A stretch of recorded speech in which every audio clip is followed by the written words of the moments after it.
Hi everyone, I'm FVP, Faith-Based Pilot, and I want to share something I wrote back in November of 2023.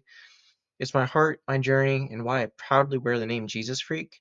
So this is going to be the start of my Jesus Freak series. Part one is simple, it's personal, it's where this all started for me. Alright, so let's go in. In delving deeper into the concept of being a Jesus freak, I've come to realize the term carries profound meaning beyond its counterculture origins.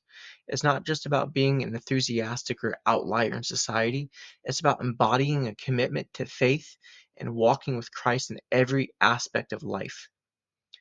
The Jesus movement the Jesus movement back in the day emphasized personal conversion and a communal approach to Christianity. They broke away from rigid structures, from empty tradition. So Jesus freaks embraced truth over comfort. At first, I didn't want to identify with this term. Honestly, I thought the term Jesus freaks had their heads in the clouds and detached from the real world. But the events of the past, at this point in time, the past few years reshaped my perspective. Through challenges, uncertainty, and loss, my faith hasn't just survived, it's been reforged. It became my source of strength, peace, and purpose in the middle of chaos. Now, I can confidently say this. I want to be known as a Jesus freak, not because I fit in with society, but because I stand out.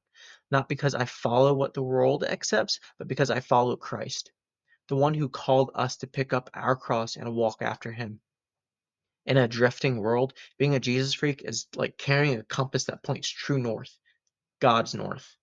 Embracing that label means more than Sunday religion. It means faith that pours into every part of your life. People notice when it's real, when it's not ritual, but transformational. When it's not words, but a life lived with Christ. That kind of authenticity draws others in. So, yes, call me a Jesus freak. I'll wear that label with pride because it reflects a life rooted in something greater than myself, a life anchored in Christ no matter how turbulent the world gets. This is just the beginning of my Jesus Freak series. So part two is where we turn this personal declaration into a challenge. So please stay tuned. And if this spoke to you, like, share, and subscribe. Let's spread the message and be unashamed together. Because being a Jesus freak isn't an insult, it's a compliment and it can be part of our identity.